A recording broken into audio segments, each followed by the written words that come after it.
कर्पूरगौरं करुणावतारं संसारसारम्। ओम शिवाय, जय माता दी। पुनः स्वागत है आप सभी का हमारे बहुत प्यारे से मीन राशि के जातक और मीन लगन के जातक। 2025 का जो ये वर्ष है, आधा साल बीत चुका है, 6 महीने जा चुके हैं, 6 महीने बाकी हैं। यानी आने वाले 6 महीने जुलाई से लेकर दिसंबर तक का जो समय है आप सबके लिए कैसा जाने वाला है, इस पर चर्चा करेंगे। निजी प्रार्थना रहेगी, जो भी गोचरी व्यवस्था है, जो भी डेट्स निकल के आएंगी, उसमें जितना अधिक हम अच्छा निकाल सकते हैं उस पर चर्चा करेंगे। और वो जो अच्छा निकल के आएगा वह अच्छा हमारा लगातार 6 महीने तक बना ही रहे। तो उसके लिए जहाँ जहाँ हमारे को कुछ सावधानी लेकर चलनी है, उन सावधानियों के प्रति जो सचेत वाली अवस्था है उसके ऊपर बहुत अच्छे से समझाने का मैं प्रयास करूँगा। तो निजी प्रार्थना रहेगी, हम अच्छा करना चाहते हैं तो किसी भी परिस्थिति में कितना अधिक हम अच्छा निकाल सकते हैं, केवल इसी के ऊपर चर्चा करेंगे। चलिए विषय प्रारंभ कर लेते हैं। पहला महीना जुलाई के महीने में ही एक बहुत बड़ा टर्निंग पॉइंट होने वाला है। और सिद्धांतों पे चलने वाला जो ग्रह है शनि बाबा, मीन राशि में लगन पे ये जो बैठे हुए हैं, ये वक्री स्वभाव को धारण कर लेंगे। अब वक्री स्वभाव को धारण करने का एक बहुत बड़ा बेनिफिट होता है कि वक्री जो ग्रह है, खास तौर से शनि बाबा, वो एक सेक्शन पीछे, यानी कि जहाँ पर जो आपका 12वां सेक्शन पड़ता है, जहाँ पर 11 नंबर लिखा हुआ है, कुंभ राशि जहाँ पर पड़ती है, जो गोचर के आधार पर जो कुंडली बनाई गई है उसको निखारना शुरू कर देते हैं। किसी भी व्यक्ति का अगर जो है 12वां सेक्शन निखरने लग जाता है और निखारने वाला जो ग्रह है सिद्धांतों के आधार पर अगर वह शनि है, तो ये चीज़ समझ जाइएगा कि आपके जीवन में छुपे हुए लाभ जो कभी भी अभी तक उभर कर आ ही नहीं पाए, यानी आपको स्वयं को ही नहीं पता कि आपके अंदर छुपी हुई शक्तियाँ हैं, यह चीज़ आप कर सकते हो, आप इस फील्ड के लिए बने हुए हो, वह शनि बाबा बाहर निकालते हैं। यानी एक बड़े लर्निंग का प्रोसेस आपके लिए शुरू होने वाला है, जिस दौरान आपको एक अच्छे लेवल का धन भी मिलेगा।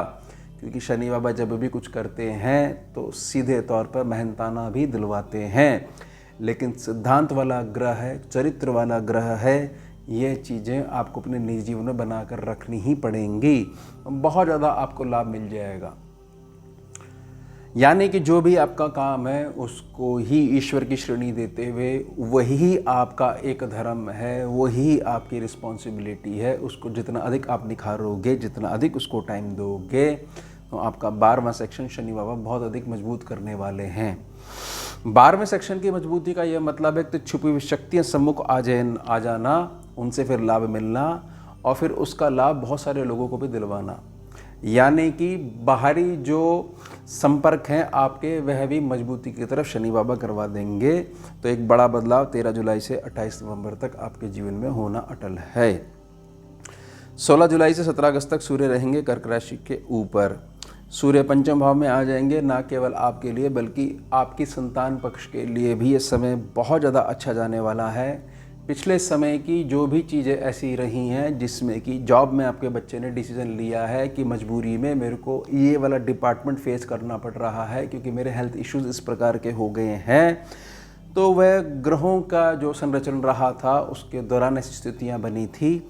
लेकिन उन स्थितियों में अब क्योंकि मीन राशि में बैठे हुए शनि बाबा की मूल प्रकृति है मीन राशि, ऊपर से इसमें वक्री यानी एक भाव पीछे हुए निखारेंगे, तो न्याय तो मिलता ही मिलता है।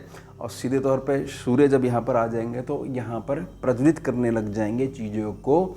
और ये पंचम सेक्शन है, तो पंचम सेक्शन अच्छा हुआ तो 9वां सेक्शन भाग्य सेक्शन स्वतः ही अच्छा हो जाएगा, क्योंकि पंचम सेक्शन 9वें सेक्शन की नींव होता है, भाग्य की नींव होता है। ये 2 सेक्शन अच्छे हो जाते हैं तो लगन भी ठीक काम करता है, 11वां सेक्शन भी ठीक काम करता है, सारी चीज़ ठीक है तो सुख तो है ही व्यक्ति के पास। 4था सेक्शन भी सही ढंग से काम करता है।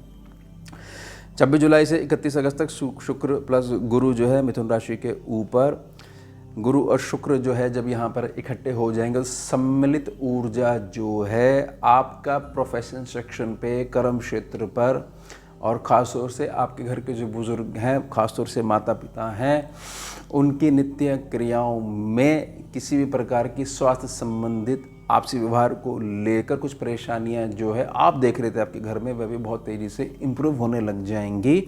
यानी हर हाल में सुखों में बढ़ोतरी होगी। याद रखिएगा पूरे 8 साल तक ये अतिचारी रहेंगे, इसलिए जिस सेक्शन पर बैठते हैं उस सेक्शन को थोड़ा सा दबाते हैं, ये रूल अप्लाई नहीं हो पाएगा पूरे तरीके से। बाहर डालने से पहले वो अगली राशि में मूव कर जाएंगे, फिर वक्री होकर फिर पुनः उसी राशि में आ जाएंगे। ये लगातार 8 साल तक चलता रहेगा। अब मूल समझिए कि जुलाई से लेकर दिसंबर 2025 तक आपको 3 प्लैनेट अपने अच्छे बना के रखने हैं। पहला है गुरु, दूसरे है शनि, तीसरे है चंद्रमा। गुरु गजब की maturity, Shani plus maturity plus कूटनीति और एक सामान्य व्यवहार की, बगैर धर्म की सीमा लांघे हुए मुझे मेरा कार्य एक हल्की सी मंद मुस्कुराहट के साथ निकलवाना आता है।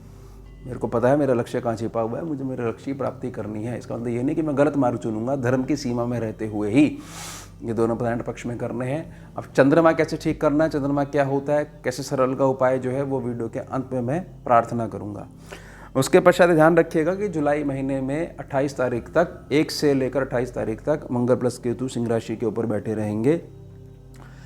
मंगल प्लस केतु का जो योग बनता है उसमें केतु मंगल को खाना चाहता है। अगर इसका दुष्प्रभाव पड़ता है तो व्यक्ति जो है, जातक जो है मीन राशि में लगन का जातक है, उसके व्यवहार में अग्रेसिवनेस आ जाती है, छोटी छोटी बातों में उसको गुस्सा आ जाता है। तेज मत बात करो, तेज संगीत मत चलाओ, तेज म्यूजिक मत चलाओ, दरवाज़ा ठीक ढंग से बंद करो, ये चीज़ें अव्यवस्था फैला के रखी हुई हैं। वह भोजन करेगा तो भोजन निगल निगल के करने लग जाएगा, यानी गोचर में जो कुंडली बनती है उसमें जो परिवर्तन है उसमें प्रभाव हो रहा है। हर जगह उसकी एक नेचर रहती है, कुछ भी व्यवस्थित नहीं है, देश ही अलग दिशा में जा रहा है। मतलब कि यह चीज़ समझ में आ जाएगी कि आंतरिक रूप से वो डिस्टर्ब बना हुआ है। तो यहाँ पर गुरु और शनि यानी कि बड़े बुजुर्गों के साथ थोड़ा सा सम्य और सौम्य दृष्टि ही इस मंगल को बचा सकती है केतु से। यानी ये दिशाहीन करने लग जाता है केतु जब इसको खाने लग जाता है। अच्छा भला जो हमारा जो बल है, आंतरिक बल है, आंतरिक सोच है, संकल्प शक्ति है, वो गलत दिशा में लगने लग जाती है। ध्यान बना के रखिएगा, इस विकार से आपका संकल्प ही आपको बाहर निकाल सकता है। और फिर जब ये हो जाएगा तो इसी सेक्शन को इम्प्रूव करना शुरू कर देगा। जो जॉब वाला सेक्शन है, जहाँ जॉब करते हो या जॉब देते हो, जॉब करवाते हो, आप मालिक हो, तो सारी चीज़ें आपकी ठीक होनी शुरू हो जाएंगी। प्लस लेनदारी देनदारी भी संतुलित में वे में आगे बढ़ना शुरू हो जाएंगे और दिखाई देना शुरू हो जाएगा आपको। ऐसा नहीं है कि इसका असर जो है कुछ समय ही रहेगा, बहुत लंबे समय तक आप देखोगे। दूसरे महीने में प्रवेश करते हैं, अगस्त के महीने में। 17 अगस्त से 17 सितंबर सूर्य प्लस केतु सिंह राशि के ऊपर वही मैच्योरिटी मंगल प्लस केतु वाली ध्यान रखोगे तो सूर्य प्लस केतु जो है ये आपको फेम देनी शुरू कर देंगे। वही स्थान रहेगा, जॉब का स्थान रहेगा, वहाँ पर जो आपकी वैल्यू नहीं थी वैल्यू होने लग जाएगी। बस ये ध्यान बना के रखिएगा कि किसी भी बात को उसको वहीं पे छोड़ना आना चाहिए। यानी प्रोफेशनल और पर्सनल लाइफ के बीच में सीमा रेखा जो खींची हुई होती है वह आपको पता होनी चाहिए, उसको क्रॉस नहीं करना है कभी भी। तो फेम और नेम जो है वो मिलेगा ही मिलेगा आपको।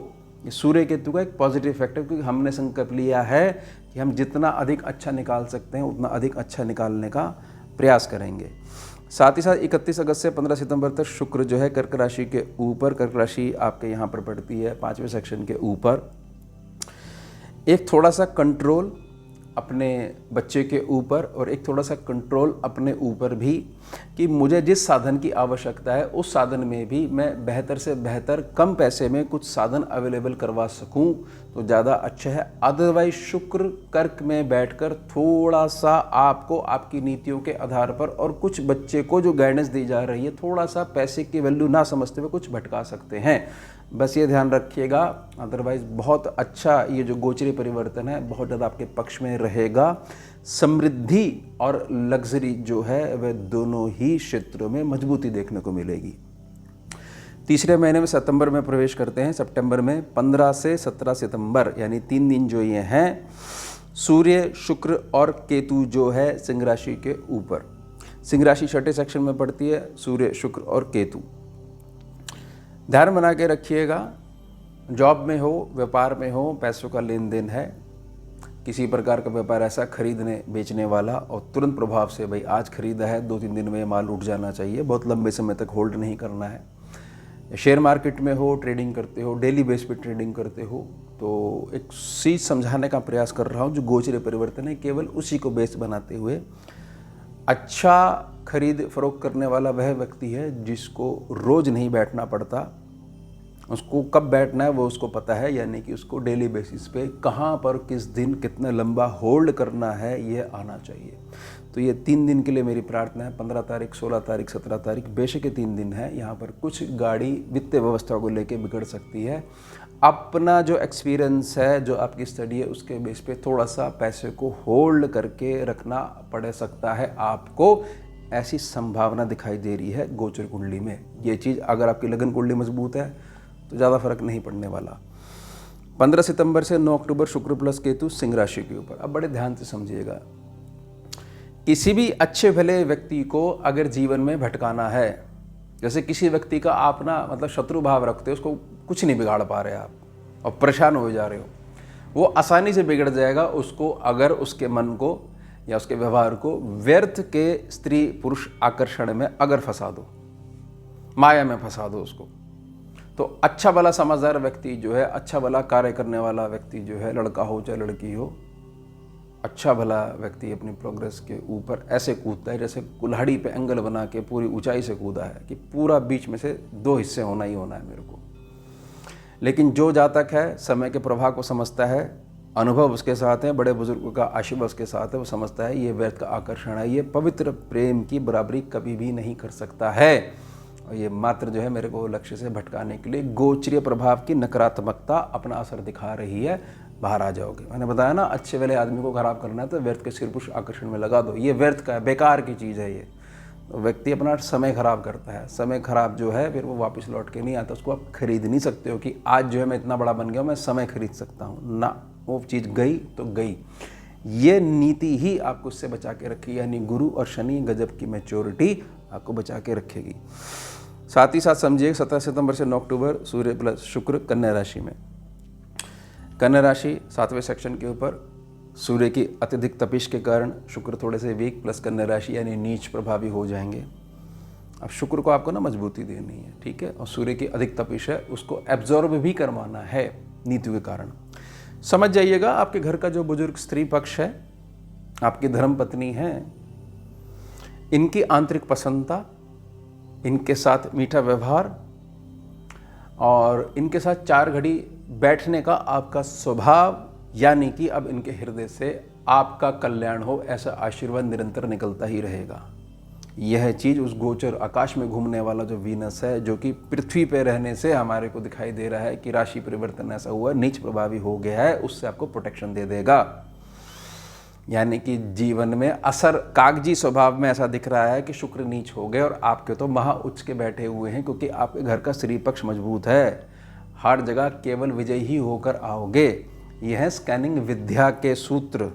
ऐसा नहीं कि नीच हो गया तो फिर ऐसी चीज़ करने लग जाओ, इसका दान करने लग जाओ, गोचर व्यवस्था है ना। आपके व्यवहार में क्या व्यवस्था है, क्योंकि ये मात्र एक संभावना है। गोचरी व्यवस्था, उसमें आपका निजी स्वभाव मिलेगी, भावना मिलेगी, तो आपका रिएक्शन बताएगा कि रिजल्ट्स ऐसा होने वाला है, क्योंकि आपका स्वभाव ऐसा है और समय ऐसा आ रहा है। दोनों को मिला दो, ये निकल के आगे कि भविष्य की गणना। तो हम क्या चाहते हैं, हम ये चाहते हैं कि मीन राशि में लगन का जातक जो मजबूती रहे, बहुत आगे बढ़ना है ना, तो स्त्री पक्ष का चाहे छोटी गुड़िया हो, उनका आशीर्वाद, उनकी खिलखिलाहट वाली जो हंसी है साथ में चलनी चाहिए। भर भर के लक्ष्मी आती है, सूत्र हैं। इसके अलावा सब चीज़ें हैं माया वाली, 4 दिन असर करती हैं, ऐसा लगता है करती 4 सेकंड भी असर नहीं है। तो इस बात का ध्यान बना के रखिएगा। चौथे महीने में अक्टूबर में प्रवेश करते हैं। 17 अक्टूबर से 27 अक्टूबर सूर्य प्लस मंगल तुला राशि के ऊपर। अष्टम भाव में सूर्य प्लस मंगल है, थोड़ा वाहन इत्यादि चलाते समय ध्यान रखिएगा और अपने स्वभाव को दूसरे के ऊपर हावी नहीं करना है। वह जैसा है अपनी ज़िंदगी में मस्त है, हमारे को ऐसा नहीं करना है कि हम ठीक हैं तो तुम्हारे को भी ठीक होना पड़ेगा, क्योंकि ऐसा अगर है तो ही हम मानेंगे कि तुम हमारे पक्ष में चल रहे हो। नहीं, उसको जाने दीजिए, कोई दिक्कत नहीं है, लेकिन प्रॉपर दृष्टि बना के रखिए। इसी को गाइडेंस कहते हैं। जहाँ वो अटके आपको उसकी प्रोटेक्शन करनी है। खास तौर से ध्यान बना के रखिएगा कि भोजन की जो तासीर है उसको ध्यान में रखते हुए ऋतु के अनुसार आपको अनुकूल तासीर वाला भोजन ही करना है। अदरवाइज कुछ उदर संबंधित, पाचन संबंधित दिक्कत भी आ सकती है। और क्रोध से बिल्कुल बच के रहिएगा, क्रोधी व्यक्ति से बिल्कुल बच के रहिएगा। वो तभी बच सकते हैं जब आपका रिएक्शन अपना कंट्रोल में रहेगा, अदरवाइज ठीक जाएगा आपके लिए गोचर। 18 अक्टूबर से लेकर 5 दिसंबर तक कर्क राशि जो है पंचम सेक्शन में गुरु बाबा जो है उच्च प्रभावी हो जाएंगे। और उच्च प्रभावी होने का मतलब ही ये चीज़ है कि आपके जीवन में छुपे हुए लाभ बाहर निकल के आएंगे। हर प्रकार का सुख जो है वो आपके पास स्वयं में आकर्षित होकर स्वयं से चलकर आएगा। और इसका बहुत बड़ा लाभ आपके संतान पक्ष को भी मिलेगा और एक ऐसी रीति नीति पर भी मिलेगा जिसमें कि आप बहुत लंबे समय से किसी बड़े प्रोजेक्ट की तैयारी कर रहे थे और आपको आशा थी कि कब वह दिन आएगा हमारे को सुख देखने को मिलेगा। तो यहाँ समझ जाइएगा कि विवाह इत्यादि जो बच्चों के लिए परेशान हो रहे हैं उसके आपको बीज मिलने शुरू हो जाएंगे और बहुत अच्छे से उनका आगे का जीवन भी बीतने वाला है। यहाँ पर ये गोचर इशारा कर रहा है। 5वें महीने में आगे चलते हैं हम। 5 नवंबर 1 नवंबर को मंगल अष्टप्रभावी वृश्चिक राशि में बैठे बैठे। 2 नवंबर से 16 नवंबर सूर्य प्लस शुक्र तुला राशि में। 11 नवंबर गुरु जो है वक्री प्रभावी हो जाएंगे लेकिन बैठे रहेंगे 4 नंबर में ही। अब वक्री प्रभाव का सूत्र क्या था? एक सेक्शन पीछे को इम्प्रूव कर देते हैं। एक सेक्शन पीछे का सुख स्थान है, सुख स्थान को इम्प्रूव कर देंगे। सुख स्थान इम्प्रूव हो गया तो सामने 10वां सेक्शन है, तो कर्म क्षेत्र और सुख स्थान दोनों भर भर के आपको आशीर्वाद देंगे, क्योंकि वक्री पंचम भाव में जहाँ कर्क राशि है गुरु जो बैठे हुए हैं और चौथे सेक्शन को इम्प्रूव कर रहे हैं। ये सेक्शन ऐसा आपको प्रभाव दे सकता है, इसकी इम्प्रूवमेंट ऐसा प्रभाव दे सकती है कि कुछ जो है आप घर की लग्जरी आइटम्स पे अपनी भौतिकता के सुखों को बढ़ाने के लिए कुछ जो है अपना धन खर्च करोगे। कुछ इन्जॉयमेंट रहेगी परिवार के साथ में, अपनों के साथ समय बिताने का बहुत अच्छा समय जो है आपको देखने को मिलेगा। यानी कुल मिला के जो आंतरिक प्रसन्नता है वो बनी ही रहेगी, तब तक की दृष्टि यहाँ पर बनी रहेगी। इस सेक्शन को इम्प्रूव करते रहेंगे। 16 नवंबर से 7 दिसंबर सूर्य प्लस मंगल वृश्चिक राशि के ऊपर। 26 नवंबर से 7 दिसंबर सूर्य प्लस मंगल प्लस शुक्र वृश्चिक राशि के ऊपर। और 26 नवंबर से 16 दिसंबर सूर्य प्लस शुक्र वृश्चिक राशि के ऊपर। तो 16 नवंबर से 16 दिसंबर तक जहाँ वृश्चिक राशि है वह समय कैसा जाने वाला है?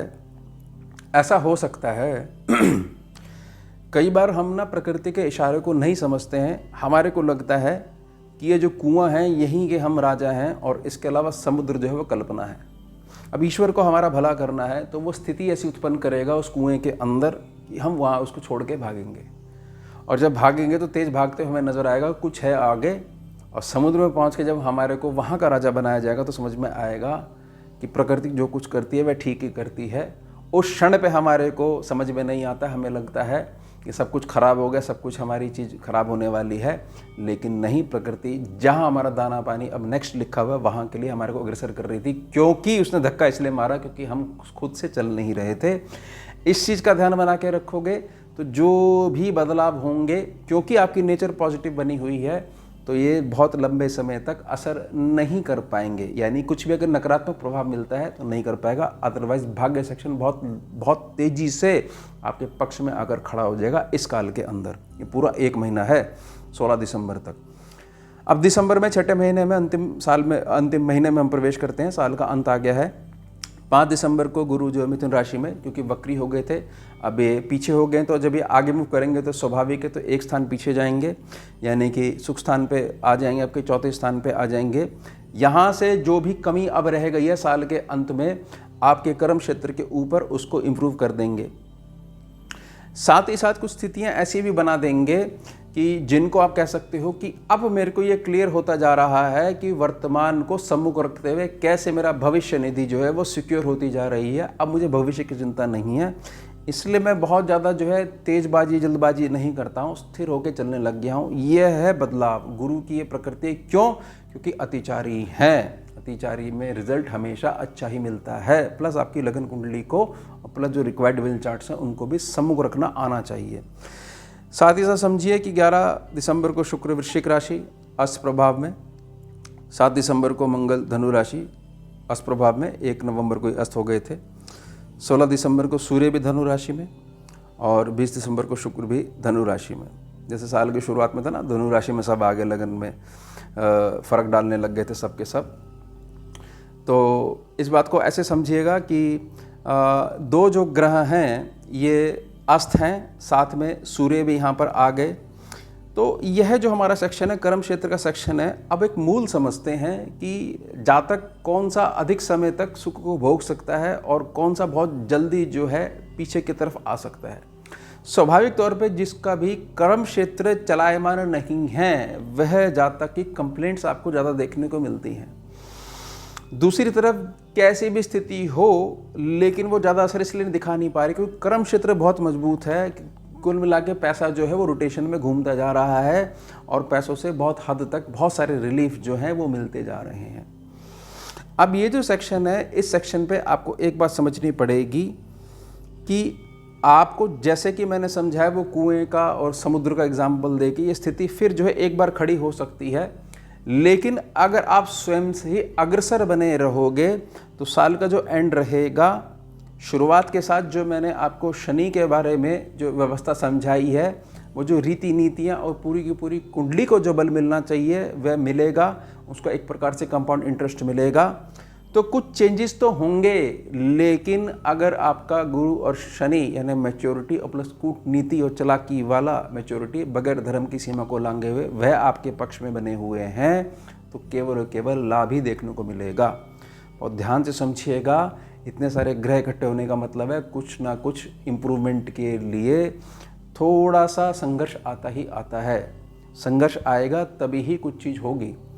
आप समझ रहे हो कि मान लीजिए आपकी कोई बिल्डिंग बन रही है और आप कह रहे हो बिल्डिंग तो बन रही है, बहुत अच्छी बात है, लेकिन धूल बहुत हो गई है, तो ये कंप्लेंट थोड़ी हुई, वो तो होगी ही होगी। लेकिन जब वो पूरी बन जाएगी, सफाई हो जाएगी, फिर देखिए कितना आनंद आएगा आपको अपने परिवार के साथ जब वहाँ समय व्यतीत करोगे। अब समझिए, 3 प्लैनेट्स के लिए मैंने प्रार्थना करी थी। गुरु के लिए मैच्योरिटी, शनि के लिए कूटनीति चालाकी मैच्योरिटी, धर्म की सीमा को नहीं लांघना है, यानी मन मुस्कुराहट के साथ हमें हमारा कार्य निकलवाना आता है। अब बच गए हमारे चंद्रमा। चंद्रमा क्या है? चंद्रमा है आपके पास धन, आपका मन, चलायमान मन, जो इस समय भी हम सबका चल रहा है, और साथ साथ जो सोया हुआ मन है अवचेतन मन। ये मन के 2 प्रकार हैं, 2 ब्रांच, एक छोटा भाई और एक बड़ा भाई।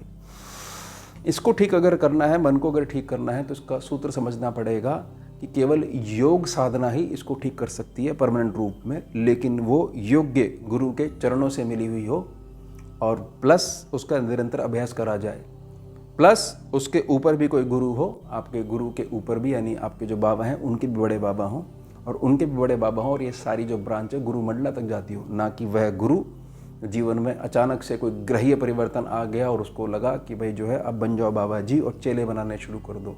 पीछे कोई भी ब्रांच नहीं है, समझ रहे हो? तो वह खुद भी गिरेगा, ऐसे साधक भी गिरेंगे क्योंकि गलत साधना का अनुसरण करेंगे या गलत नीतियों का अनुसरण करेंगे।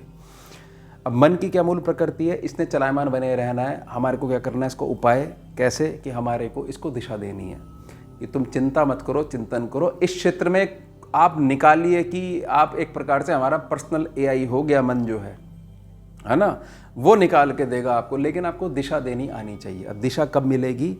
मीन राशि, मीन लगन का जातक, बात को बहुत अच्छे समझिएगा कि वर्तमान में रहने का एक ही साधन है, चंद्रमा को ठीक करने का एक ही साधन है, धन आएगा। चंद्रमा तो शुक्र लग्जरी, ये नहीं कि शुक्र बहुत अच्छा है, चंद्रमा वीक है तो धनी नहीं है, तो लग्जरी आएगी किस बेस पे आएगी? लग्जरी पैसे के बेस पे आएगी, चंद्रमा के बेस पे आएगी। पास्ट में जो भी घटना हुई है, जो भी संताप हुए हैं, आपकी गलती नहीं है, फिर भी आपके साथ जो है गलत हुआ है, ये स्मृति अब आपके साथ चल रही है, इसको छोड़िए। व्यक्ति जो वो जा चुका है, दुनिया से भी जा चुका है या अभी भी है, लेकिन स्मृति आपके साथ बैठी हुई है। व्यक्ति बेशक दूर जा चुका है, इससे हटिए, वर्तमान में आइए।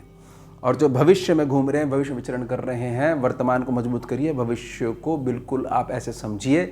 वर्तमान ठीक हो जाएगा तो भविष्य अपने आप ही ठीक होना ही होना है। जब इसमें आ जाओगे, जो आपका लक्ष्य है उसमें संकल्प शक्ति और गजब की जो मैच्योरिटी है उसके साथ जो अब आगे बढ़ोगे, तो चंद्रमा आपका इंप्रूव हो जाएगा। चंद्रमा इंप्रूव हो जाएगा, धन आना शुरू हो जाएगा, धन से फिर आएगी लग्जरी, लग्जरी से आएगी आपके पास हर प्रकार की समृद्धि। हर चीज़ का इलाज आपके पास हो जाएगा, बस वो जीवन मृत्यु को छोड़कर, या जहाँ पर जो चीज़ अटल है उन चीज़ों को छोड़कर। अदरवाइज जो है लाइफ जो है बहुत इजी बन जाएगी। और यही टीचिंग्स जो है जब आपकी आदतों में आ जाएगी तो वही डीएनए के रूप में आने वाली पीढ़ियों में प्रवाहित हो जाएंगी। तो मात्र जातक जो है अपने 3 ग्रहों के लिए मैं प्रार्थना कर रहा हूँ, पहले गुरु, फिर शनि और फिर आपके चंद्रमा।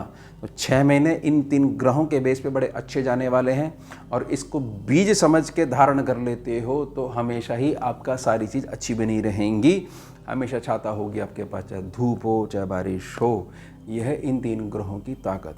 तो निजी प्रार्थना रहेगी किसी भी प्रकार से हमने यह जल्दबाजी वाला काम नहीं करना है आने वाले 6 महीनों के लिए। पूर्व में मैं प्रार्थना कर रहा हूँ, थोड़ा सा होल्ड करना आना चाहिए हर समय। साथ ही साथ हमारे को ना पास्ट में रहना है ना फ्यूचर में रहना है, वर्तमान में रहना है। और हमारा जो जीवन का लक्ष्य है, बड़े भले ही वो अभी छोटे लेवल पे हो, हमने जो हमारा पर्सनल एआई है ना, मन जो है ना, इसको काम पे लगा देना कि इस पे चिंतन करो और निकालिए इसमें कि क्या हो सकता है। फिर चलते फिरते आइडिया आने लग जाएंगे। प्रैक्टिस करके देखिएगा। हमारी जो स्कैनिंग विद्या साधना मार्ग से बाहर निकली है, उसी के अनुभव पे मैं आपसे एक निजी प्रार्थना कर रहा हूँ। तो ये हो गया हमारा उत्तम विषय। मिलते हैं आपसे अगले भाग में नए विषय के साथ। जुड़िए और जोड़िए। हम शिवा। जय माता। भुजगेन्द्रहारं कर्पूरगौरं करुणावतारं